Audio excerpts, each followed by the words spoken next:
It's really impossible to please a man. Ate mbabuulire abantu abasiru beegezuwaza tewali muntu omusiru n'omuntu omunaku asinga okuwa pulaani. Mwebe bayimbako babigambo boys. Mwebe Walekaggabe yayimbako babigambo boys. Wano mu Uganda wosanga omuntu asasulirwa okuba omusiru ate naye n'abamumativu n'ekyo ng'era akyenyumirizaamu naye nga n'abaana bakimanyi bulungi nti taata asasulwa kubeera musiru. N'okola ekintu ky'olabira ddala nga mbutuufu n'omwana omuto akiraba naye gwe n'osalawo n'okireeta mu negative sides ng'otulaga nti ate gwe mugezi ennyo ategeera. Kyannaku nti abasinga obungi baaweererwa ne basoma naye baasoma kubeera basiru. Bakozesebwa okulya obusente basiruwaze bannayuganda kumbe beesiruwaza bokka na bokka. Abantu bangi abakozeseddwa okuvoola ekitebe kya Kyagulanyi Ssentamu ekya NUP kye yakaggulawo juzi nga bagamba nti ekyo ekitebe temuli kantu katono nnyo wabula nga nabo mu mitima gyabwe bakimanyi bulungi nti batusasula kukola kino naye amazima amatuufu omusajja kye yakoze tekirabikalabika mu bibiina by'ebyobufuzi ebiri mu ggwanga ya Uganda. Bangi batandise n'okukomparinga State House nga bazikomparinga ku kitebe kya National Resistance Movement bagamba nti ati mugambe NRM terina kitebe tulina State House terina weetuuka kitebe kya NUP ne weebuuza nti State House yazimbibwa kubeera woofiisi za NRM. State House nnyumba ya ggwanga ne bw'avaawo Museveni omukulembeze addawo yenna ateekwa kukolera mu State House eyo kubanga yazimbibwa mu myaka gyadda ng'era ezimbiddwa kubeera nti ye nnyumba ey'eggwanga omukulembeze abeera mu ntebe gy'alina okukoleramu emirimu gye. Kyova olaba nti bo abasinga obungi bakitwala nti kati ennyumba ya Museveni balowooza nti ne Museveni ne bw'anaaba ava ku bukulembeze nnyumba yagenda kugenda nayo. Era bangi batandise dda okusiruwaza bannayuganda nga babagamba nti ekyo ekitebe National Unity Platform kye yazimbye kitono nnyo tekyenkana na Museveni State House gye yazimba. Twebuuza nti State House Museveni gye yazimba eri luddawa? Bwe nkugamba nti abantu bangi basasulira okubeera abasiru naye nakkirizanga era n'abaana bakimanyi nti taata alya ku busiru bwe. Kati abantu tubalina mu ggwanga Uganda bamativu n'obusiru bwabwe era nga nabo bakkiriza nti nze ku busiru kwentudde era kwenzija ekyokulya.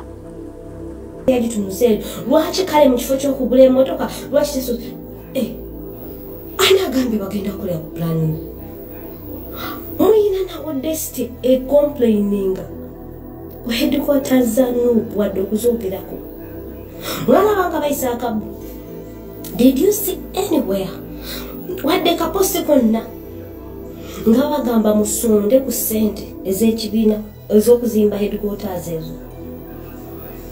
Abasiru n'okwewa amagezi bannaayo abasiru nze neewuunya kala I envy you how you carry those empty heads every day. Then they break you dish. Don't they break you? Mukikola mutya okwetika egyo emitwe mukano every day Monday to Monday yatweya. How stupid are you? Obusiru mubuvuliddemu kwenkana ki? Jesus Christ. Mwina na odesite yogera ku kibiina kya Nup. Mwina na odesite egeya evuma bemunyana kwe mwami akanage mumaze mu buyinza mwatadde wadde akakiyosika ak'ebibaawo ne bamupangisa temusasula walunyiniwo mwamumyutinga dda mwanyumiza dda omusu. Ekyo ekisimba ekikadde dda tikyaliwo n'omulembe gw'obudde. Jesus Christ. Really? Mutandise n'okugamba lwaki yazimbye ekyo kye yatusuubiza. Ate okumanya muli bamawube muli basiru. Omuntu yabadde kiriya n'abagamba twagenda okulanga ssente nnyingi mu ssente zaffe ntono mu bajeti yaffe ntono twagenda okulaba ekyo ssente nnyingi ngati we can do something else. Bo ne bateekako ekibasobola ate ne bakulaga mu bongereddeko n'ebizimbe ebirala ebi very important. Mwaba talina aladde ate mwaba mukugeera babanyunyudde na lwaki mwate abalina ssente olaba asobola okukola ekyo nga tasabye ssente takozeseza ssente yawo talina tasolozeza tayisiza akabbo. Kati lowoozaamu nga mumwesize ne ssente y'omusolo okukulaakulanya eggwanga nga mu ebyo byabalema n'alabye omumawube ayina amannyo gamulinga g'ensanafu eri ku safaari. Lwaki teyazimbyamu malwaliro? Oyina na disitulikiti egamba lwaki yuzimba amalwaliro? Lwaki NRM tegazimba? Si yakunganya omusolo. Tusasula emisolo. Lwaki bose be bagazimba? Lwaki Nup begazimba? Mu myaka 3, these people have achieved what you have failed in 40 years. Baba zinisa ku ntoli zaabwe, baba yuya, baba zeno, baba zeri. People, I envy how stupid you are. Ate muna ekyewuunyisa abasiru babeera n'abasiru bannaabwe. Era osangayo omusiru ali awo ateze naye awuliriza era followinga aduwetinga. Of the people, Kayanja, Simani Calvin Kayanja, they are not people with, and you don't have any moral authority. You don't even have that audacity to talk about our headquarters. To sobola. Bukaka dama kakulema, kata wache wasalawo kusaddaka abaana b'abanno. Gwa batwala ne babajjamu kidney ne babajjamu emitima. Eyo business gye waddamu kuba government gye bakusayiningira. Oli awo oli kisiru. You are living cars. Nawe notaka okutuuza abantu, notaka okwasama, notaka okwogera ku kino nekino. Mujjawo obwo obuyinza. Mwalabako Nup ng'eyisa akabbo. Actually, muli shocked. Kulaba nga ne kino kikoleddwa. N'olwokubanga omukalukalu tajja bungi. Temwagala nakukkiriza mbu abasinzi. They have done something great than that. All of you have failed.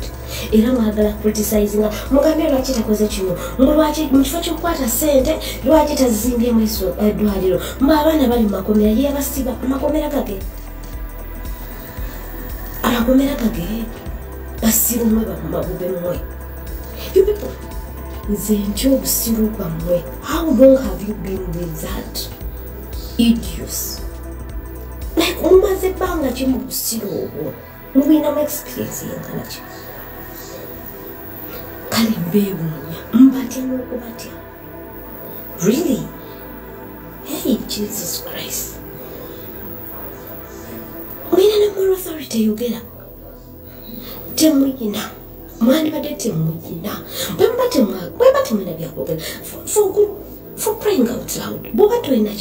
Sometimes it's not okay. It's okay not to comment about everything. It's okay to see some things and pass. It's okay not to like my video. It's okay not to comment on my video. It's okay. Just watch and pass. You're not entitled to talk about everything. Nadaranga, you know much about nothing. Some of you are yapping, who are vomiting. You make me sick, you make me throw back. You know much about nothing. Twajirwa likes and comments. Nata ina makeza ayagala kwendowooza ye. Nata ina kyakuddamu talina ndo ayagala kwendowooza ye. Era bamuwuliriza. Era munaayina bamabubeebi abamuwuliriza. I envy you. I envy you so much. I envy you so badly. Olwobusiru bwammwe. Mwesimye okutambula n'emitwe emikalu. Mwesimye okuba abasiru ate ne mwenyumiriza mu busiru bwammwe. Mwesimye okumanya ennyo awatali Jesus Christ. Nze waliwo ebintu bye ndaba nga ndaba waliwo n'abantu negamba really talina embeewuunya. Sente ze mulyanga mpozi babasasula $5,500 nga muzikolerera nnyo. Mulina okuba abasiru obwenkanaawo okuprovinga mbu you're doing something. Jesus Christ. Muli babi nnyo. Jesus Christ. Mbeewuunya. Like mbatidde. Muswadde. Naye obusungu mubuggyemu. Nsonyi muziggyemu obusungu ng'abakalukalu bwe batajja buugi. Musazeewo mwekaze. Ekibiina ekyo ekizimbe ekyo kibalumye. Headquarters ezo zibalumye. Ne you will be okay. Anti munyomereza ne mujerega ne muvuma mudde mukoze buli kimu. But you will be okay.